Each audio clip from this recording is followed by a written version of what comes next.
Hey warriors, and welcome to another episode of Spilling Tea with Roxy. Today we have JJ on the show. JJ is a born and bred Londoner like myself. She has Jamaican and Scottish roots and is better known as the cool queer cousin of the family.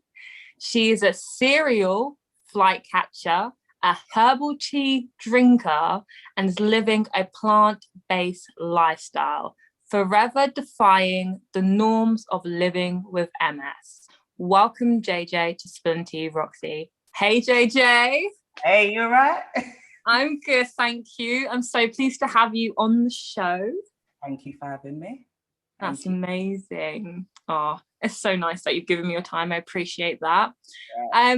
I really wanted to showcase you on my platform so that people could see the visibility of people like us and also see another English face for all the English people out there, because we are very much underrepresented. And also to let people know your story. So could you let me know when you were first diagnosed with MS? Oh, okay. So I was diagnosed in 2011. I think it was. I was looking through my notes the other day, one of my hospital letters, and I'm sure it said 2011. So I'm going to go with that. And yeah, it was a weird one. It just kind of happened overnight. I was fine. So I was fine on a Monday. And then on a Tuesday, I kept on waking up dizzy and vomiting out of nowhere. And the room was spinning. It was like the dirtiest hangover I've ever had. That's what it felt like. And that went on for about 5 days. Oh, wow.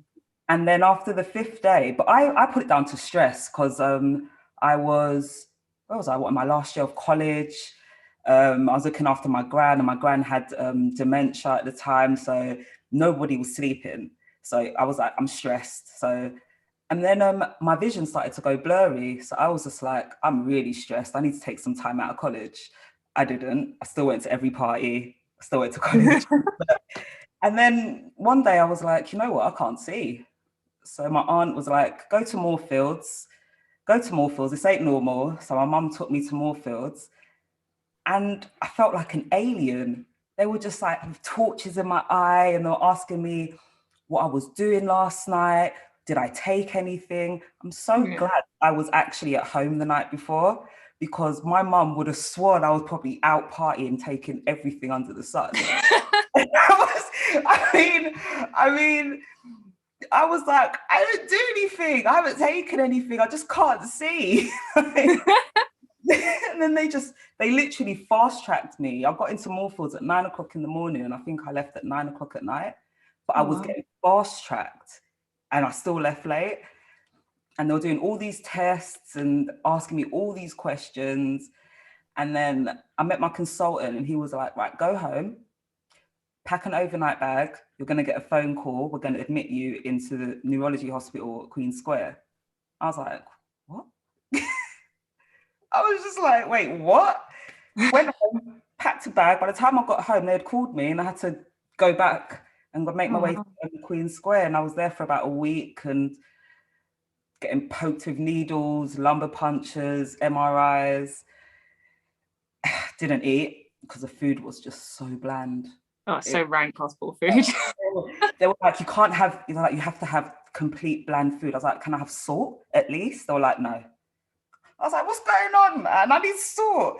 And like, my family's coming, they're sitting in the room with me, and they're having like their jerk chicken and their rice and peas, and I'm just with dry pasta. And I was like, nah. But yeah, and then they done the lumbar puncture, and it came back that I have MS.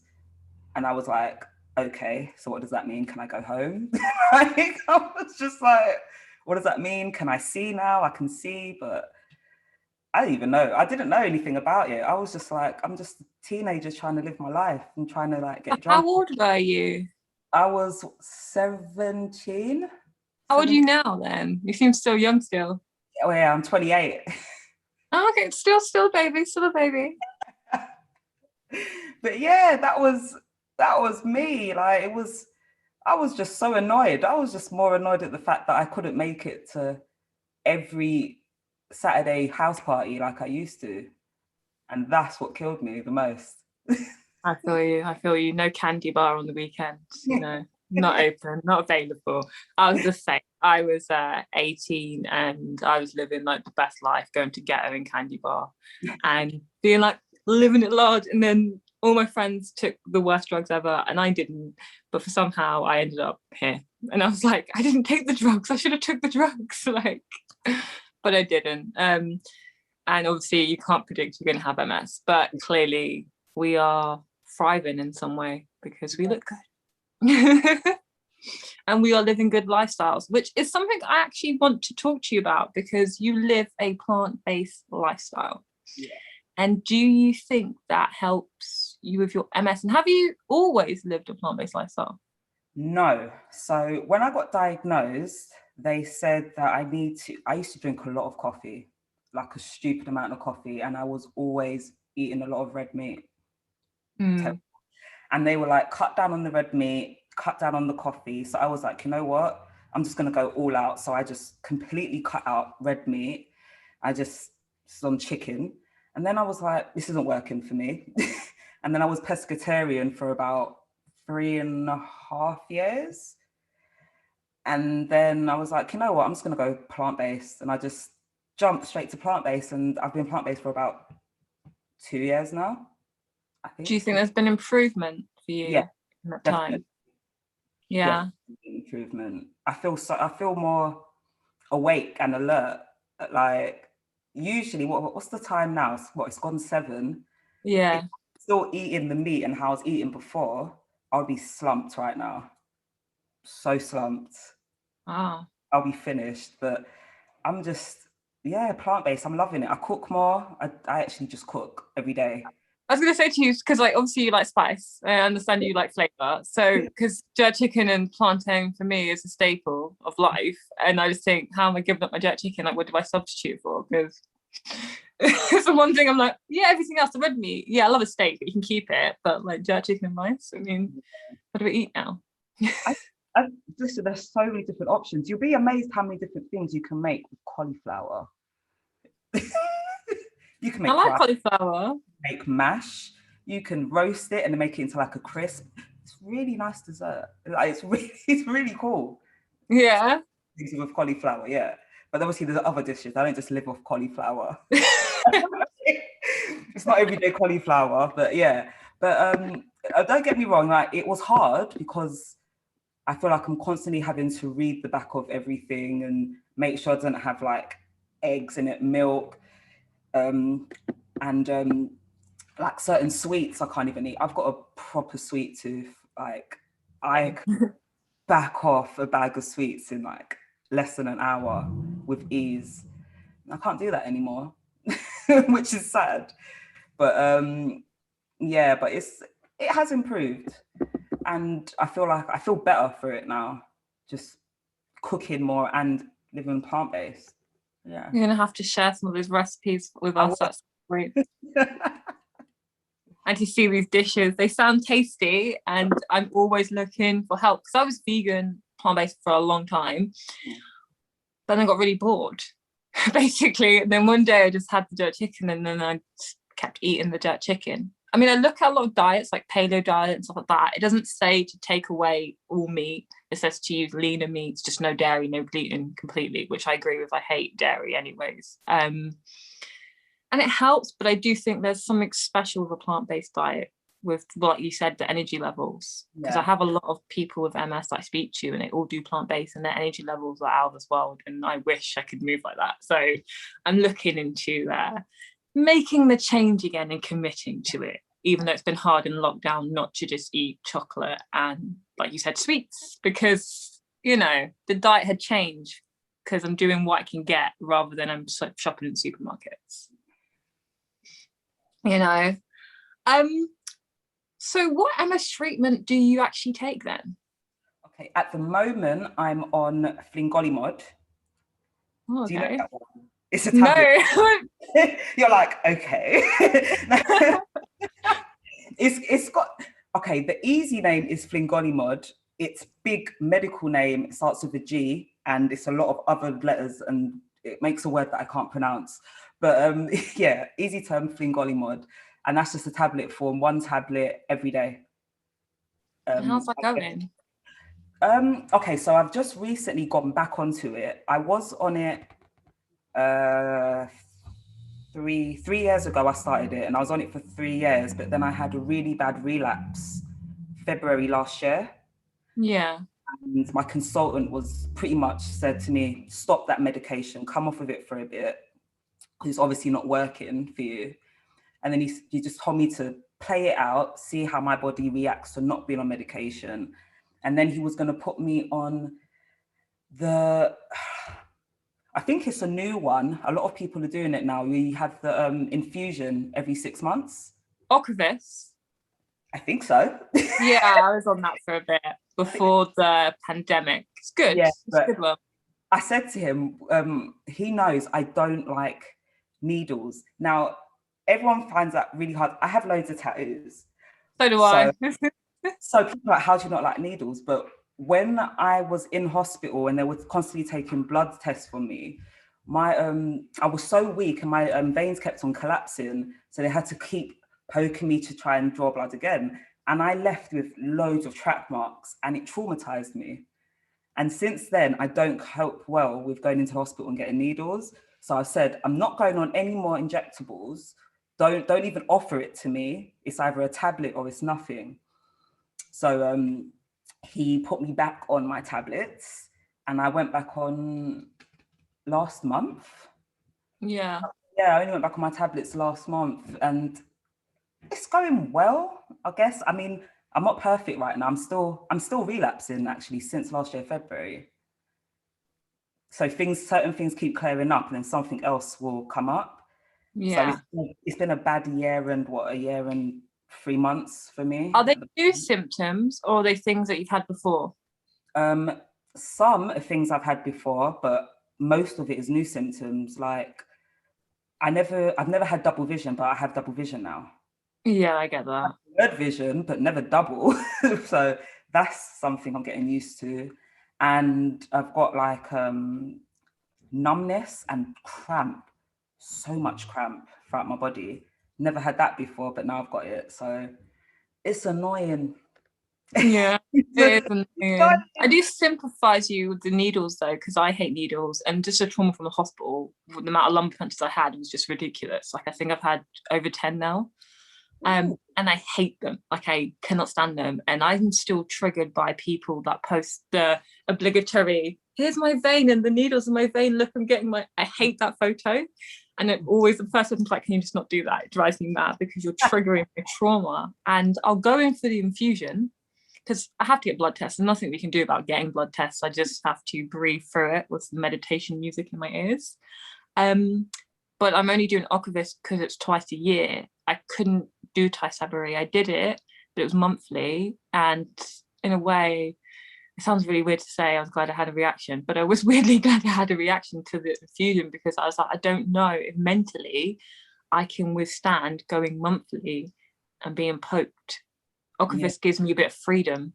I hate the needles because my previous medications, I had 2 previous ones, and they were both injections. I hated it, and I had to do it myself. I was on Rebif, and then the first one I was on was Copaxone. They offered me that recently, and I'm like, no, I can't see it happening, love. My legs were sore, my stomach was sore. It was awful, constantly every day having to inject yourself every day. I was like, nah, this can't be my life. I was like, you know, you're getting high. Can't be my life. How did you, like, obviously you seem like quite a happy person, which is nice to see. How did you navigate your personal healing and grieving for MS? Do you think you grieve from it? Yes, when I got diagnosed and then I actually took it in and I realized what I have and I have it for life, and my life's going to have to change a bit, certain things as well. I gave myself 3 days. I was like, right, Jay, you got 3 days to cry, lay in bed and sulk and feel sorry for yourself, and then you have to get up on the 4th day. And that's what I did. Wow, so inspiring. I took 2 years. Because I was like, I have to deal with it. I can't not grieve, I guess. So I was like, rather than me act like it doesn't exist and it just creep up on me randomly when I'm on the bus and I just break down in tears, I was like, give yourself a few days and cry. Just cry into your pillow. And I did that. And then I was like, right, get up now. And then I just kept going, and I just try and stay as active as I can. I do a lot of spin classes. Yeah. Okay, I was like, for a minute, I was like, what's spin? Yeah. I go to a lot of spin classes, like Soul Cycle and stuff. So yeah, that is me. That sounds fun. Like, I do a bit of yoga now and again. I used to do it daily, but recent flare has made it really horrible to do, as well as the cold in Britain does not help. You want to wake up at 6 o'clock in the morning and start exercising. I'm literally want to get out of the bed half of the time. It's that cold. Even if the heating's on all night, I'm still like, and I think that might be an MS thing too. It's like extreme temperatures. Yeah, as well. That does my head in. I'm just like, oh, sometimes it's too hot. Sometimes I come in the house, I'm like, who's got the heating on? my eyes go blurry. I'm like, why is the heating on? It was like, it's cold. No, my eyes. Turn off the heat. Oh, that's kind of funny. I like that.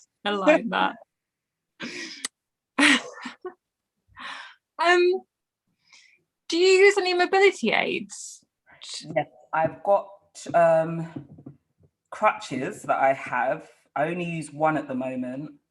And I've got how many? I've just never given them back to the hospitals. I've got about 6, I think. Every time really? I don't give them back, no. Just collecting them over here. Yeah, thanks. They don't ask for it back, it's mine now. But I always spray paint mine. I spray paint them black, matte black, because I found when I used to have just the standard silver crutches, everyone looked at me like I was sick. And I hate that. When people look at you and they feel sorry for you, they're automatically like, oh, what's wrong? And I'm like, don't do that. I'm I'm fine. I just need a bit of help. That's why I've got the crutch. I'm fine. But I spray paint it black. So people are like, oh, she's got something wrong with her, but yeah, she's living her life with it. So I just kind of like profiling. Yeah, I just make it my little accessory. So yeah, I just have crutches.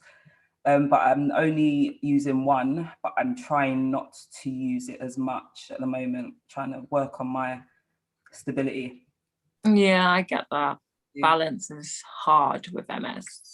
And I don't know about you, I get the slightly foot drop dragging behind itself. Yeah.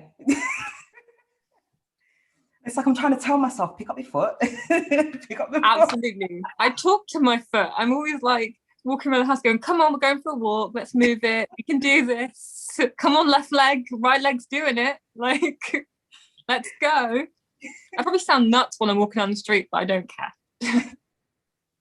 But I appreciate that you have adapted your mobility aids to a bit of style for yourself, because I'm the same. Like, I had a lot of NHS kind of aids, and I was not against it because obviously I needed them to get around, but like how people judged me and interacted with me started to freak me out a little bit, especially I think at the age we are. Yeah. So when I got like my Lincoln walking bike, which is bright yellow, and some of the canes that I got from Neo walking sticks, I was so happy that I could color coordinate them to my outfits and make them look cute, because like I go clubbing with a cane. Nice. I've been clubbing with a cane, but the cane is worthy of the outfit. So it made me feel good. I felt empowered. I felt liberated. Like, it was a way of, you know, you could pick up someone at the rave with the cane because it's that pimp. Do you know what I mean? Yeah. That's the kind of mobility aid you want. And I love like advocating for disability not taking away style from you. Yeah. It can be a bit like they try and give you something and it's like, can't you have a different color? Like, can't you walk? No, just blue. They're like, no, there you go, there it is. It's like, oh, thanks. Good old NHS. We love them. We will not do anything without them. But at the same time, you're like, blue and steel is not really the one. Do you think, because with the Olinka walking bike, I find since I've been going around with it that people either react to me like I've taken a drive-by and I'm trying to run in their shop on a bicycle, which is not the case, or I literally cannot get into places because British doors are that small and they're not all very disabled friendly, nor do they all have that good old push punch button that opens for wheelchairs. Do you find that you have any accessibility issues? Yes, when I'm going on the train. So if I have my crutch with me and I need to, from commuting to work, their train, getting on the escalators is really, really stressful. And not all train stations, not all train stations have a lift. That's what I don't understand. And I'm just like, how do you not cater for people in wheelchairs? You don't even have a lift. So it's just, it's these little things. It's like, how can you not think of this where it's 2021? It's that old though, right? You don't have a lift. Like, come on now. I used to live in Paddington. So the Bakerloo line, right? That's a long way down. Yeah. And trying to go on there like sort of a crutch. What happens to me, you know, the lines on the escalators mess with my vision. So I think I'm just going to go head over tip and go down the escalator. I start panicking. I can't do it if I'm having a flare. So I went to like St. Anne's and I was going down the escalator and I had to stop. I froze, like I can't do it. I had to find a lift. I was like, if I can't find a lift, I can't come downstairs. I can't do it because I don't know, it was moving too quickly and I couldn't like get my brain and my movement to sync up. It was just, it's actually intense. And because London's so old, I think Americans understand that everything in America is so much bigger that that's not really an issue. No, it's actually it's not really, actually want to think about it. No. Over here, everything is just deep underground and a lot of escalators and stairs. A lot of stairs. A lot. Even the houses, like in West London, like you look at houses, like how many stairs you have to walk up to get to the second floor of like a house in Warwick Avenue. It's like incredible. Can't live. You have to go. I can't live there. Can't get up the stairs anymore. Can we have one single level housing? It's like weird. And what about? Do you think about accessibility issues as a person of color in Britain? I know it's a loaded question. Good question. So I think as a person of color, do you know what? I'm trying to think about personal experiences I've had. Yes, I've noticed that if I'm in a certain area and on the days where my mobility is probably really bad, if I need extra help or support, no one's really willing to offer it to me. Even if they can see I'm struggling, they just don't. And I don't know. I think I've got a friendly face. You do? I feel like I've got a friendly face. I mean, I live in black. I only wear black skinny jeans, and I've got an abundance of black hoodies. So maybe to some people, they're profiling me, may think I look intimidating, and they don't. I've been profiled so many times. It's all sorts. They think I'm a boy. They stop me. It's ridiculous. But I don't know. I feel like as a person of color, I feel like it is harder because one, I've been in situations where I don't even want to ask for help because somebody's mannerisms are like they don't even want to talk to me anyway. Yeah, I get that. Like, you know what? I'll work it out. If I fall on my face, I'll do it with a smile. We'll just keep it moving. So yeah, I feel like that's kind of the issue as such. I think it's getting better. I'd like to say it's getting better, but I don't know. We haven't been outside for a very long time, so who knows, really? So true. We really haven't. I used to get rolled over by old people that were just like, you're too young to be disabled. So people would walk at me while I'm holding mobility aid. I'd be like, can you not see the bright green stick in my hand? Or is that somehow a magnet now? Because you've just like, I'm walking like this, and they're like, pushchairs are the best, and people just ram their push at you, and you're like, whoa.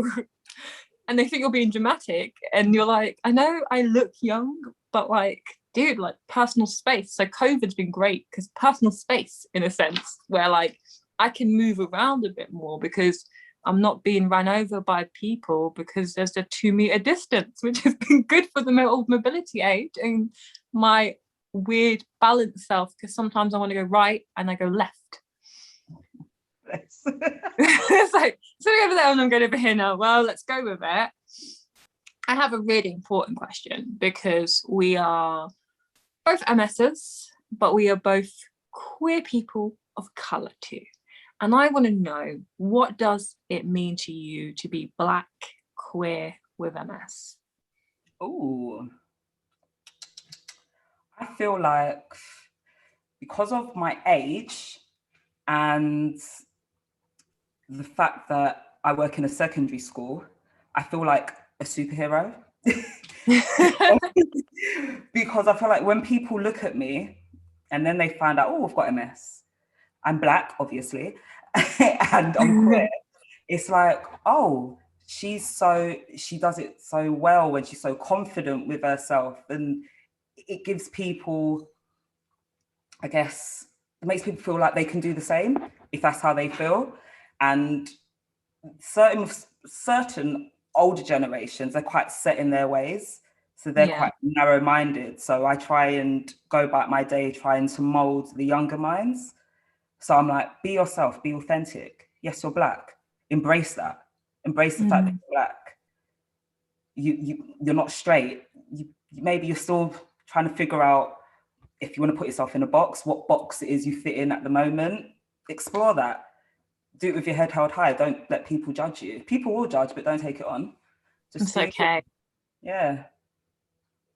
It's kind of beautiful that you do that, because I think that's important. Like, I don't think there's enough representation in the MS community, especially for Black people, but specifically queer Black people. I'm not saying people have to first and foremostly identify as queer, because that's not the case, but it's also nice to know that there is a space and an exception in that community for people that are queer. So like, I have younger siblings and I tell them to embrace their sexualities, their differences, their likes, their arts, because like you said, the older generation were a bit more old hat in the sense of like there were certain things that they had to go by. They did make their own boundary pushing situations, but they were very straight and straight-laced, if we're going to put it, especially in England. I mean, I can't speak for the rest of the world, but I know specifically like how my own parents and people their age live life. So I like to boundary push and to make sure that there's good representation for all of us in this community. So yeah, I want to ask you one last thing. What would you say to yourself if you knew pre-MS? Ooh, damn. Okay. What would I say to myself? I would say, take the job, avoid that relationship. Take the job, avoid that relationship, have your babies, and let me see, one more thing. I'll be like, just stay happy and positive at all times. Just be positive. That's probably what I tell myself. Yeah. I like that. I like that. I do. I like that. For me, I think I would have just said being kinder to yourself, because I don't think actually before MS I was that kind to myself for so many reasons. Like, and I know I'm 33 in 3 weeks, I think it is. I'm born April Fool's Day, which is hilarity in itself. And coming from a 90s kid perspective and going through a lot of angst and stuff, I was highly emo and very angry, and I don't think I was treating myself well because I didn't know myself. And I think actually weirdly after this MS diagnosis, I've learned who I am and learned to take more risks, and it's kind of strange that how it's changed my life. I don't even look like the same person anymore, and I kind of weirdly appreciate that. And I wouldn't have amazing people like you and other people in my life to have like nice little chats with, you know. So there's always silver linings. Is there anything you want the MS community to know? Is there anything you want to say to the people listening? Don't Google everything. Literally, that's what I tell people. Avoid Google. Just stick to the advice from your MS team and other people with MS that get advice from other people with MS that get advice from people from their MS team. Yeah, I feel like Google is probably the worst thing. I've Googled it before. I was like, let me just try and Google it. Not that I was looking for anything. I was like, let me just type it in Google. And I was like, this is terrible. If I wasn't so positive, this would make me crack. It's scary what you find on Google. It's all the negatives, and they don't talk about the positives that come with MS, like free parking.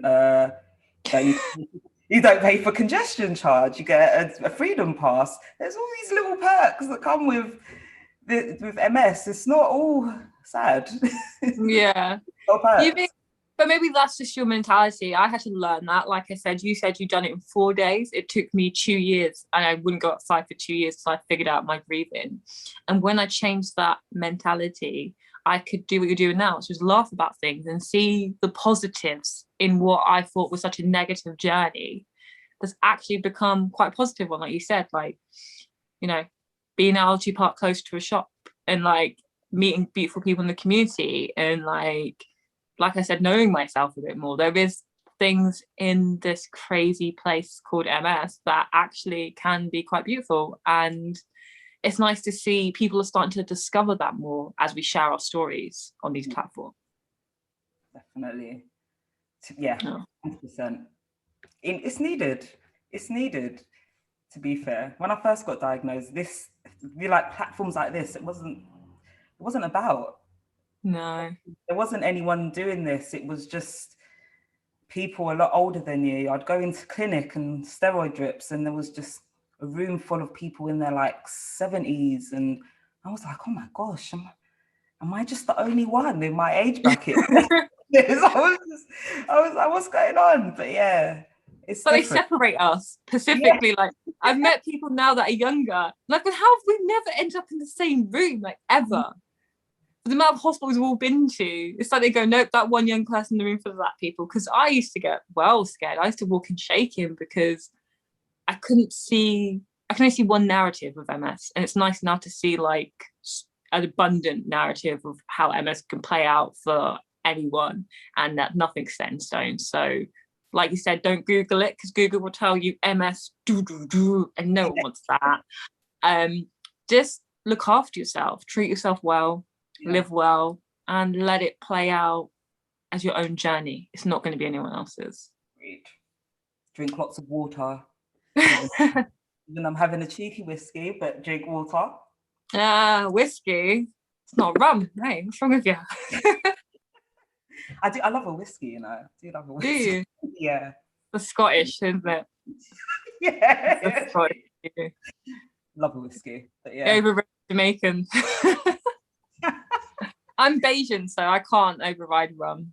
I love my rum, but you know, it's like, which one do I go for? But I love a whiskey. I don't blame you. It's a good whiskey's nice, especially like a nice shot when you're feeling a bit cheeky. I just want to say thank you for coming on Spilling Tea with Roxy today. It's actually been a really nice, enjoyable conversation. It's made me smile, which I'm always grateful for. And I do definitely hope to speak to you in the future again. to see where you are and what you're doing and collaborate on things that hopefully will be cool and coming in the future. Yeah, thank you so much. It's been great. Thank you so much. No, thank you. And to the rest of the MS community that are listening to this, as usual, love and light. And I will see you again in 2 weeks with another episode of Spilling Tea with Roxy.